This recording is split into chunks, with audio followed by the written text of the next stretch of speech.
Ladies and gents, welcome to Suji Reaction, and this is 10 most offensive jokes by the channel The Liberal Conservative. Okay, so yeah, let me guess who's gonna be in this one. Bill Burr's going to be there, obviously. Ricky Gervais, obviously this guy. How the hell did I Jimmy Carr? Probably, yeah, there you go. What else? Who else is gonna be here? Louis C.K. probably be here. Offensive jokes. I mean, yeah, I think that's it. I don't know any more people, but yeah, these people definitely be here. Let's watch this one. And remember, people, if you like my reaction, don't forget to like and subscribe.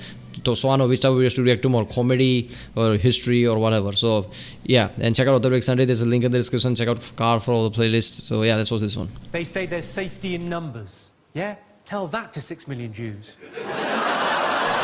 Hello, Holocaust.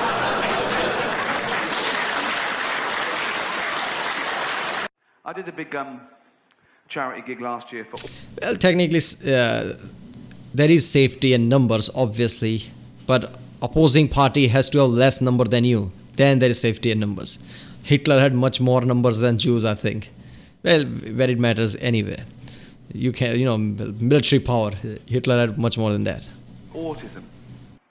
And like most people, my only experience of autism until recently was Dustin Hoffman's brilliant portrayal in Rain Man. But I've just got this new house in London, and the neighbours were coming round and going, oh, yeah, hi, poking their noses in, basically.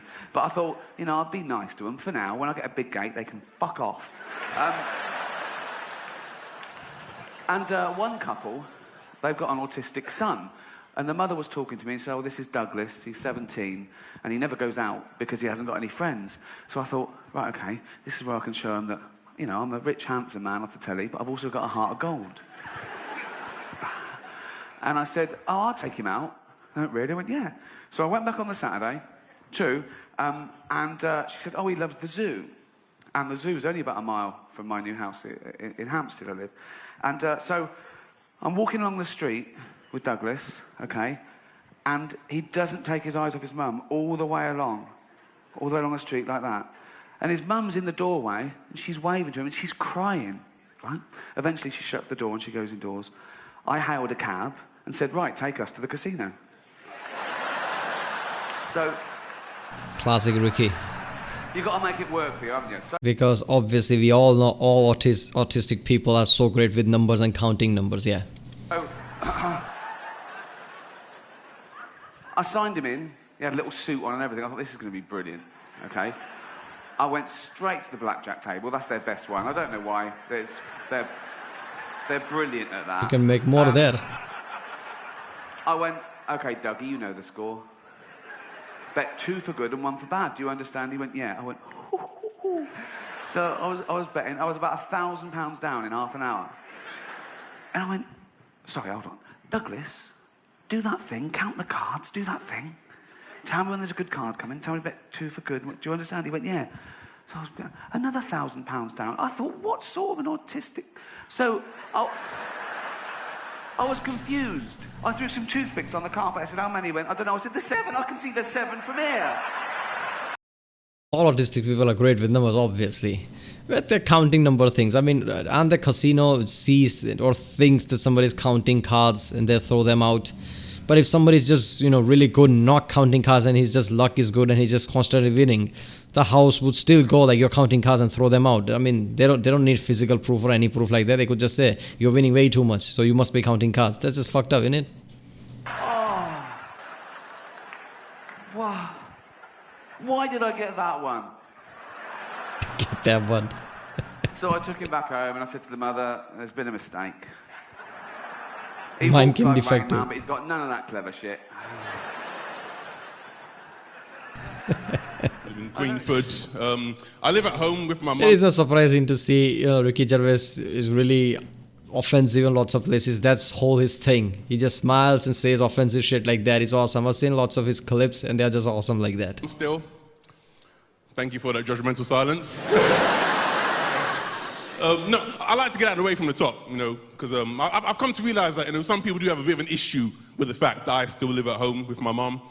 I did a gig not too long ago where I got booed off stage for saying I live at home, right? I walked out, I went, hey guys, how you doing? My name's Nathan Caton. I'll tell you a bit about myself. I still live at home with my family. And as soon as I said it, the whole audience went, boo, boo. I said, all right, man, chill out. Gosh, it's the last time I do a charity gig for an orphanage. What the fuck? That was awesome. Jealous because my family kept me pissed off. I'm imagining scenario in my head where he went to orphanage and said just first sentence came out and like, you know, I'll still live with my family, still with my mother. Sodom. Who are they going to cry to? No. There's one girl Who's that guy? pregnant. I knew she was going to keep it frantic, bitch. I didn't know what I was going to do, but then a miracle happened. She had a miscarriage in the toilet stool. I know you think that's fucked up, but wait till you hear this. I had to act like I was sad about the shit.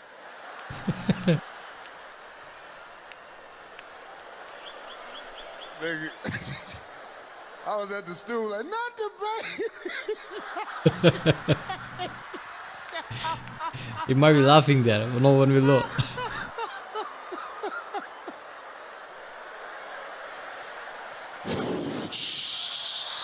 What the fuck?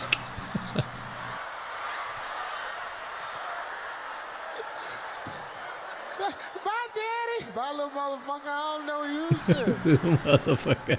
If only Africa had more mosquito nets, then every year we could save millions of mosquitoes from dying needlessly of AIDS. Oh, what the fuck? You know, Jimmy Carr, right? That's his name. You know, lots of people have offensive jokes, but it's subtle. You know, it's a smooth delivery. His jokes are always just hard with a hard landing. Just say it like that. It's more of a shock than, you know, then funny part comes first. Like, what the fuck? And then funny part comes. That's awesome. He just directly goes it. What happened is your Whoopi Goldbergs of this world, when the There you go. accusations first Jimmy came Jim. out, they were all like, oh, I don't know if I believe all these women. They're just trying to ruin his legacy or some bullshit like that. Because all these rapes happened in the 70s and the 80s. And they said, what took these women so long to come forward? It's a good question. I think it's because, as rapes go, they weren't the worst rapes now, were they? He never held them down and fucking raped them. He used to drug them and finger them a bit. How did they know? I've had worse Christmases with uncles. Yeah, okay, Bill Cosby did that, but how do they know he didn't, you know, had sex with them, just did the finger thing? How do they know? They were, you know, they were unconscious. Have you ever heard about the people living underneath the subway?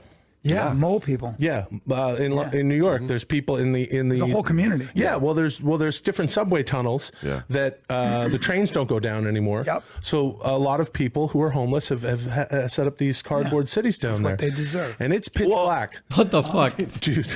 Hey, Well, It's not what. no. That's what they deserve. No, they're relentless. They never stop. And there's no reason for them to stop. You know why? Because you can't hit them. Ah, the women thing. That's what it is. Think about that.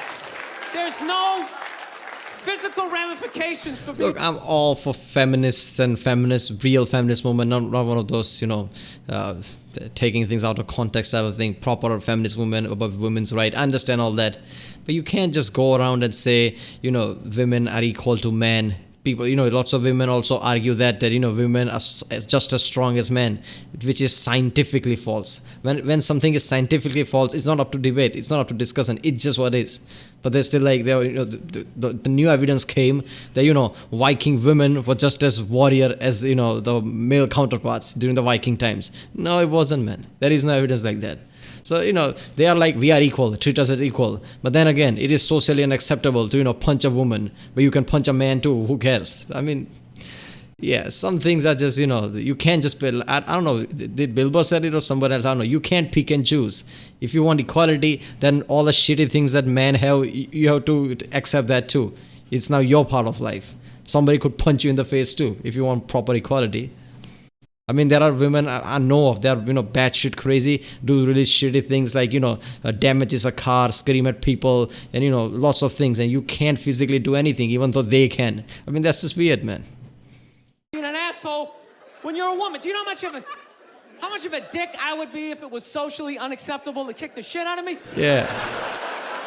Carl, any more? Oh, tell that story that you were telling me about your dad when he was driving. Well, it's just that you were talking about, well, I mentioned Forrest Gump. Yeah. And, the Forrest Gump types. When my dad was when he was a taxi driver. Yeah. You used to have to, sort of do your bit for the local area. Oh, God. By taking the Forrest Gump people to Blackpool. Yeah. Is that what they're called now, the Forrest Gump people? Yeah. Is that what the organisations that support them ask for them to be referred to a as? minibus with Exactly. life is a box of chocolates. Yeah, exactly. .com. Well, Forrest Gump types. It must be, so you work with these people? It was, the people with learning difficulties. Yeah, and they used to get 5 Coming home must have been a busman's holiday. So he got 5 of them in the cab. Yeah. And he had to go to Blackpool, and 4 of them were really good, you know, behaving themselves, didn't mess about, weren't fighting and stuff, but there was one who was just causing loads of trouble and he couldn't control him. Oh, and what you've got to be able to do with people like that, you don't want them to get stressed out because it's not good for them. It stresses them out, and you could end up with a bit Thanks, Dr. Carl. you could end up with a bit of a riot on your hands. So he thought, I'll nip this one in the bud right now, and he pulled up just on the outskirts of Blackpool, and he took the one out that was causing problems. Eat? And put it in a wheelie bin. Oh, no. Oh, I'm sorry. I apologise. He did what? No, where that He did it for the good of the others. He put it in a wheelie bin. It was having a good time. He thought it was one of the rides. Can you stop saying it? Him. Yeah. He you know, he was having a good time, and once he calmed down, my dad went back and picked him up, and he was fine. He had a good What, time. he left him in there the whole time the others were in Blackpool? No, he left him there, not the whole day, probably about an hour and a half. In a wheelie bin? In a wheelie bin. Why couldn't he get out? Because, like, his arms were trapped on the thing. So there was one... What, he tied him up? No, do you know, like, when... He's saying it. He was a big fella, and, like, he managed to get him in so his arms were down the side like that, so he was a bit trapped. Wasn't And he screaming and crying and stuff? He was making a bit of noise, but... do you know what I mean? What, you feel served him right? Well, but anyway, I didn't really want to talk about it. He just brought it up because of Forrest Gump. Did his, family know about this? Is this the first time they'd have heard about this? He didn't get asked to do it again. Hi. Have you always... So yeah, that was the 10 most offensive jokes. Yeah, there was some good one. I forgot Jim Jeffries, but yeah, he's there too. You know, I'm pretty sure Jim Jeffries has even more offensive clips that wasn't here. I'm pretty sure there is one. So yeah, this was great, especially that you know, the orphanage thing. That was just like, I didn't see that coming, so that was surprising. Who's that comedian, man? Alright people, if you like my reaction, don't forget to like and subscribe. Check out other Rick Sunday. There's a link in the description. Check out the cards, all the playlists, check out the end cards, and yeah, I'll see you next time.